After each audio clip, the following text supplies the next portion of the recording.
Hello everyone, welcome back to Opportunities for Us channel.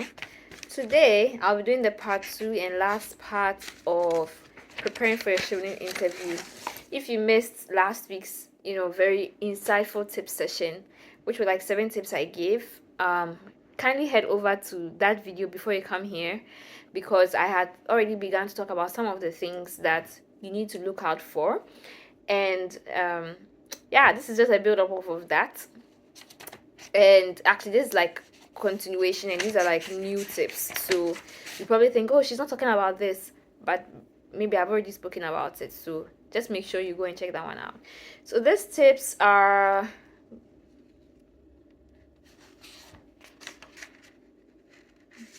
3, 4. These tips are the final tips I want to give you in preparation for your interview. I know some of you will be having yours this week, and hopefully maybe some of you can incorporate some of them. Great if you already are. Now, the first tip I want to mention is for you once again to know your key talking points. I think I talked about this the last time, but from a different angle. I said know your essays.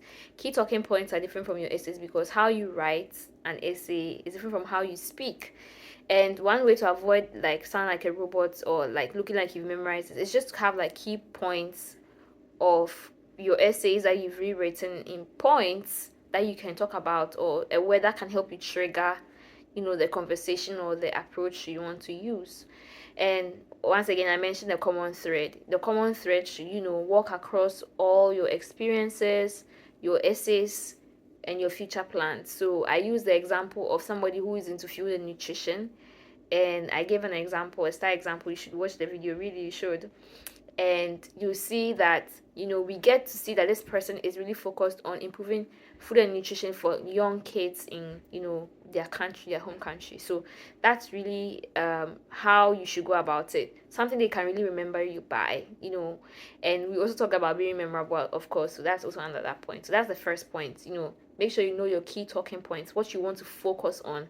Make sure that if they give you the opportunity, you can be as detailed as you can. You can use numbers to show that. So for example, if you lead a team of 3, it's different from leading a team of 6. It's different from leading a team of 13 people. So you really want to use numbers to show what you're good at. If you're able to achieve targets where you were hitting 80%, it's different from somebody who was able to hit targets that were like 92%.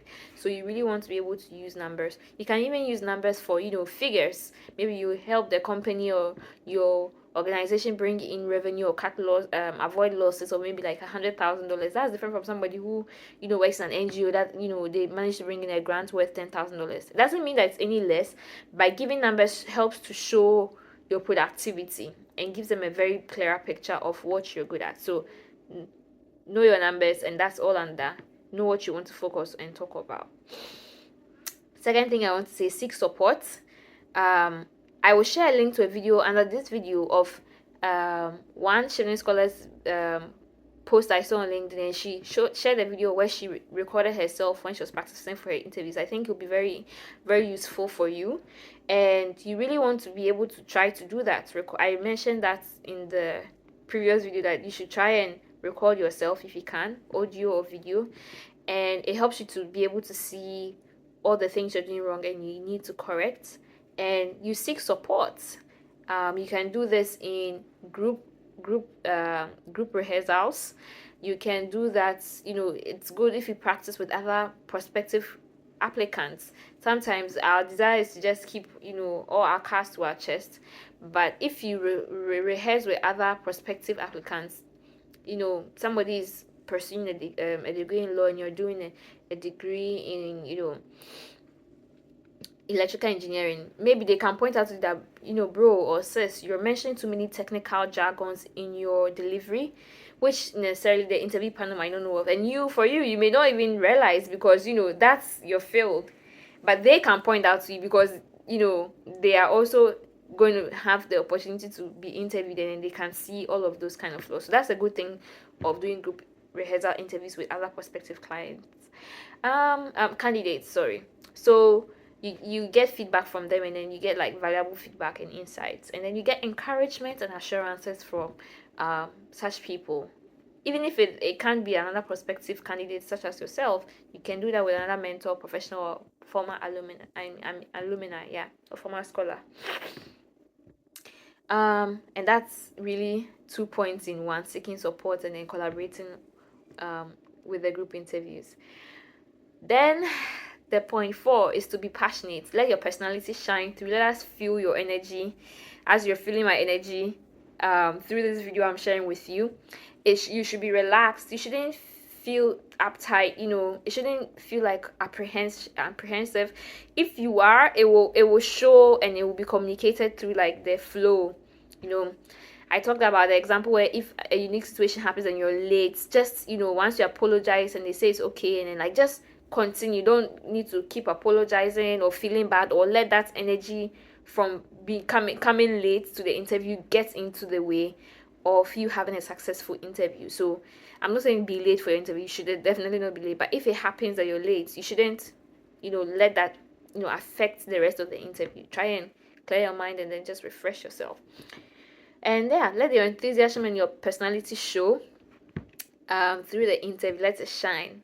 When I had my interview, one former, one of the people who interviewed me later, when I became an alumni, I came back again. I met her at a British Council event. She talked about how I lit up when I was talking about certain things that I was passionate about, and that really spoke to her. So it should show the thing that you're excited about when you talk about it. Like, how do you behave? Does it show in your eyes? Does it even show in your gestures, your smile? Like you're excited about working on this project or whatever initiative that you're doing. Yeah. I'm gonna talk about very briefly examples on how to answer questions. We already talked about the STAR approach, and I just mentioned maybe in the first point about how to use numbers as well in your key points. Make sure I also spoke about in the previous video how to, when you use the STAR approach, you don't just talk about the results you got. Sometimes connect it to reflections that you learned, and that really creates an added layer of depth. I just wanted to emphasize that. But really, I also wanted to talk about this part, academic rigor. For example, if they ask you about how you're going to combine your studies with other activities or campaigns that you plan to embark on in the UK, you should be able to give a concrete or specific example using STAR approach of how you've handled competing strategies in the past. Maybe you were having an MBA, you had a private farm or investments, you were taking care of your parents at the same time, you were doing multiple things, and you can show with that example, linking it to the fact that you've had these competing priorities and you're able to use time management and all of these kind of approaches to settle out all of these competing priorities and then come out on top. It's also good to use tools. I remember answering a question like that where I talked about the fact that I use Google Calendar all the time, and it saves me a lot of stress because I know what I'm supposed to be doing at every time, and I put in all my meetings, all my study periods, all of that. You put it in. It sounds very bizarre to talk about something as simple as a Google Calendar, but that's the truth. That's what I use. I use alarms on my phones to remind me of certain things I'm supposed to be doing at certain times. It doesn't have to be anything overly complicated, but these tools would help us in our daily lives to make sure we are organized. So you talking about these tools and how you've effectively used them, in that particular example, and how you believe that that's the same approach, it's worked for you because it got you to A, B, and C. Maybe you finished your undergrad whilst you were leader of like 3 clubs when you were in school, and or you were like a parent with kids, so you've been able to, whilst taking care of your elderly parents as well, show all of these examples, and it's worked for you to come up on top, and you've been succeeding so far. You've still been killing your goals and your targets. And yeah, so it doesn't need to be anything overcomplicated. Now, the last 4 points I want to talk about, which is probably still tied to this one, is still tied to preparing for your interview, but really you want to avoid giving vague answers or short ones. So if they ask you, tell us about a time you did something, you just don't say, okay, I'm a leader, and I'm a leader in the fintech space, I'm a leader in the renewable energy space, I'm a leader in the public health space. In what capacity? Use an example So you have to prove it. This is where the STAR method once again comes in. I'm not going to break down the STAR method because you should really watch my other video, because I gave like 2 examples, very good STAR examples over there. Know your universities and programs, your professors. What I really like to do is that you don't just talk about the fact that, oh, you want to go to this university because it's famous, University of Cambridge or whatever, University of Leeds or University of Hull, Sheffield, University of Aberdeen. You must be able, or because it's a high ranking university, you can even mention the rank by times higher education. That alone is not enough. You should really have specific or unique things, relating to your area of interest. Okay, so for example, let's say you're in the geosciences. One of the best schools in the geosciences, you mentioned the name, or let's go with water engineering. One of the best schools in the world for water engineering is Cranfield. So maybe it's one of your schools I can give you. And you say, okay, I want to go to Cranfield because it's one of the best schools in the world. And then you talk about some of their past achievements. They've done research in wastewater pollution for mining sites and how to remediate, and their track record for so and so. Particularly, I'm working with Professor XYZ, who has published papers even in developing countries and helped governments in country A and B do this work. And so I'm really looking forward, as a water engineer myself, to study in his models. He'll be teaching me models, A, B, and D under the MSc Water Engineering program. And so I'm looking to asking him questions and probably doing my dissertation with him on that. That shows somebody that is like very prepared and already seeing themselves in the class and with the professor. And as you talk that way, they'll probably start to see that kind of vision with you as well, and they can follow it with you, and then it's like they're buying into what you're saying. So you're also making sure you're making a seat for yourself in this year's scholarship cohort. Yes. And then the last but one thing I want to say is, don't be negative or overly try to display an overly humility attitude. I talked a bit about this in the first video. Some of us, we like to povertize, if I would say, if that's a word. It's not, but it's like we want to show that, oh, we are very, very humble people. For Chevening, you need to show that you can lead, and you're brave, you're courageous, and like you can take headstrong initiatives. And so you don't criticize your past jobs or your experiences or even your country. No. What you do is that you show or you leverage even places where you've had challenges, how you've overcome them, and how they have acted as like a landing platform or a connecting point for you to go on to your next stage. So an example is, if let's say you failed in a certain job, you were fired, you can share that honestly, and you don't blame anybody in a situation. You can even say honestly and openly that maybe it was my fault. I wasn't responsible enough for my team as a manager at the time. However, moving on, I have learned and done A, B, and C, and even in my new job, I've been promoted twice from learning from that previous experience in my past job. So you show growth, you show advancement, you show a learning curve. Yes.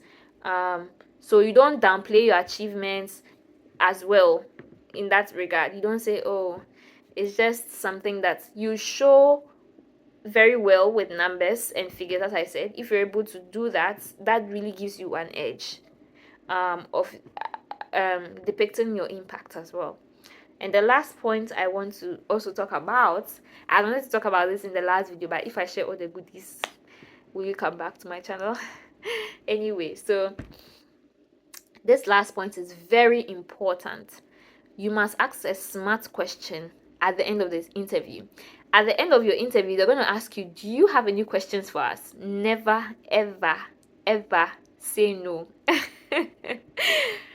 Try your very best to say no. Have a question in your sleeve or two in your sleeve, and even a follow-up question to that. So a very good example for my time, we're having our interviews online, and it was COVID period. So I was asking, how will COVID change this year's, scholarship, and what can we expect to be different, and what are the, safeguards and things they're putting in place for us.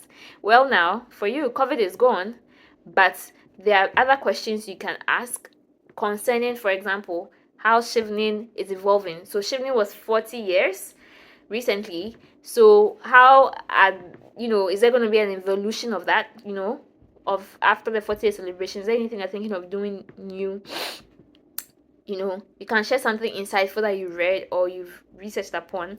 I remember reading somebody asked that, the branding of the Chevening, as they were brand strategists or something like that. So they talked about, you know, some things they could possibly Chevening, secretariat could possibly adapt.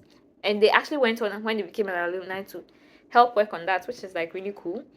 So you could also talk about something on networking or something that you plan to, questions about the alumni network and all that kind of support that they give.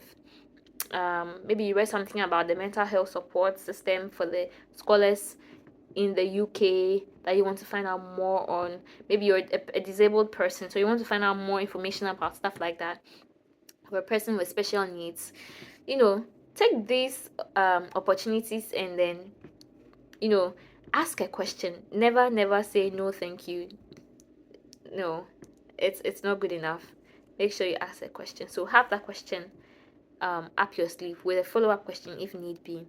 Yeah, so thank you so much for coming, and yeah, I wish you all the best. Bye.